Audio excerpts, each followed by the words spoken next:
বেশি হতাশায় ভুগছেন, নিজেকে নিয়ে খুব বিরক্ত বোধ করছেন, মানসিকভাবে নিজেকে অসুস্থ মনে করছেন। এ সমস্ত মনে করা একটা ডিপ্রেশন মানুষের জন্য খুবই স্বাভাবিক। একটা মানসিক ব্যাধিগ্রস্ত মানুষের জন্য এগুলো ভাবা স্বাভাবিক। কিন্তু এটা যতটা ভাবা স্বাভাবিক, ততটা এর গভীরতা খুবই মারাত্মক হয়ে থাকে। সবসময় নিজেকে এইগুলো থেকে দূরে রাখবেন। যখন কোনোভাবে মানসিকভাবে বিধ্বস্ত হবেন, তখন কিছু বিষয় আপনি অবশ্যই মনে রাখবেন। প্রত্যেকটা দিন আপনি নিজের জন্য বাঁচবেন, অন্য কারো জন্যে নয়, নিজের জন্য বাঁচবেন। প্রতিটা দিনকে আপনি নতুন করে আবিষ্কার করবেন, নতুন করে সাজাবেন, সুন্দর করে সেই দিনের সাথে নিজেকে খাপ খাইয়ে নেবেন। ভাববেন এই দিনটা শুধু আমার জন্য, এই দিনটাতে আমি যা খুশি করব, কেউ আমাকে বারণ করার নেই। এই দিনটাতে আমি আমার মতো করে পরিচালনা করব। আগামী দিন কি হবে সেটার জন্য ভাববেন না, সেটা মহান আল্লাহ তাআলার উপর ছেড়ে দিন। সে আপনাকে যখন পৃথিবীতে পাঠিয়েছেন, আপনার রিজিকের ব্যবস্থা ঠিকই করে দিবেন, আপনাকে ভালো রাখার দায়িত্ব ঠিকই নিয়ে নিয়েছেন।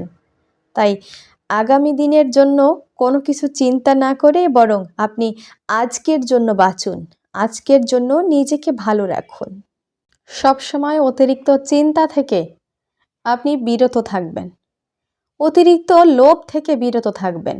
কখনোই কোনো কিছুর প্রতি, কোনো বিষয়ের প্রতি লোভ করা উচিত নয়। সবসময় লোভটাকে এড়িয়ে চলার চেষ্টা করবেন। আপনার সম্পদ বৃদ্ধি, পদমর্যাদা বৃদ্ধি, এগুলো নিয়ে চিন্তা করা ছেড়ে দিন। বরং এগুলো থেকে যত বেশি চিন্তা করবেন, তত বেশি আপনি মানসিকভাবে বিধ্বস্ত হয়ে পড়বেন, তত বেশি আপনি ভেঙে পড়বেন। তাই এইগুলো থেকে সবসময় বিরত থাকুন। অন্যের ব্যাপারে নাক না গলিয়ে বরং সেই সময়টাকে নিজের কাজে লাগান। অন্য কি করছে, কি না করছে, কি করবে, এটা না ভেবে আপনি কি করছেন, আপনি কি করবেন, আর আপনি কি করেছেন সেটা চিন্তা করুন। তাহলে দেখবেন আপনি কি প্রশ্ন চান, কি উত্তর রেখেছেন, সব কিছু আপনি অ্যান্সার পেয়ে যাবেন। আপনার অন্য কারো কাছে প্রশ্ন করার কোনো দরকার নেই। আপনি মানসিকভাবেও আর বিধ্বস্ত হবেন না যদি আপনি আপনার প্রশ্নের উত্তরগুলো পেয়ে যান। প্রতিদিন একাকী কিছুটা সময় কাটান নিজের জন্য, নিজেকে ভালো রাখার জন্য।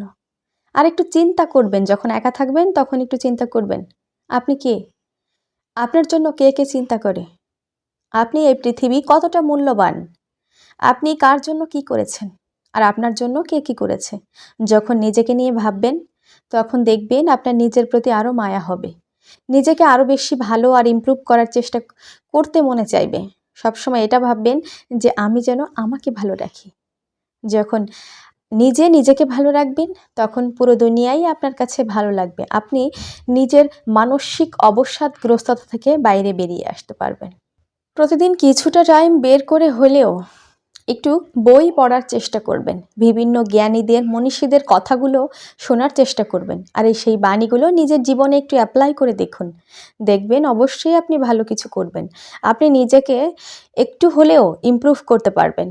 বিভিন্ন মনীষীরা, তারা কিন্তু খারাপ কোনো কথা আমাদের জন্য রেখে যায়নি, বরং মনীষীদের কথাগুলো, অনুপ্রেরণামূলক কথাগুলো, প্রত্যেকটা কথা আমাদের প্রত্যেকটা জীবনের জন্য, প্রতিটা সময়ের জন্য, এমনকি প্রতিটা পদক্ষেপ খুবই ভালো আর সুন্দরভাবে বাঁচার জন্য রেখে গেছেন। তাদের কথাগুলো শুনুন, জানুন এবং একটু বই পড়ুন, তাহলে দেখবেন খুব ভালো লাগবে আপনার, আর আপনিও ভালো থাকবেন, মানসিকভাবে ভালো থাকবেন। শত ব্যস্ততার মাঝেও আপনি একটু ব্যায়াম করবেন, নিজের শরীরটাকে একটু নাড়াচাড়া করবেন। অন্যকে নিয়ে ব্যস্ত থাকার চেয়ে নিজের শরীরটা নিয়ে ব্যস্ত থাকা, নিজেকে নিয়ে ব্যস্ত থাকা বেটার, তাই না? সবসময় চেষ্টা করতে হবে একটু পুষ্টিকর খাবার খাওয়া, একটু ভালোভাবে থাকা, নিজের শরীরটা এবং ফিটনেসটাকে ধরে রাখার চেষ্টা করা। এতে দেখবেন আপনি মানসিকভাবে ভালো থাকবেন। জীবনে যত সমস্যায় আসুক না কেন, সেই সমস্যাগুলোকে খুব সমাধান করতে আপনি নিজেই প্রস্তুত থাকবেন। সমস্ত সমাধানগুলো আপনার ভেতরেই আছে, সমাধানগুলো আপনাকে খুঁজতে হবে। যে সমস্যায় আসুক না কেন, যে সমস্যায় আসুক না কেন, সততার সাথে সেগুলো আপনি মোকাবেলা করবেন। কারণ সমস্যাগুলো মুক্ত পৃথিবী না, যেগুলো আপনি ধরতে পারবেন না, ছুঁতে পারবেন না, বরং এই সমস্যাগুলো অবশ্যই আপনি সমাধান করতে পারবেন। এই সমস্যার সমাধান করার প্রয়াসটা আপনার ভিতরে থাকতে হবে। তাহলেই কিন্তু আপনি আপনার ভেতরে থাকা জড়তাকে দূর করতে পারবেন। আর আপনি ভালো থাকবেন, মানসিকভাবে ভালো থাকবেন, সুস্থ থাকবেন। প্রত্যেকেই ভালো থাকুন, সুস্থ থাকুন। আল্লাহ হাফেজ।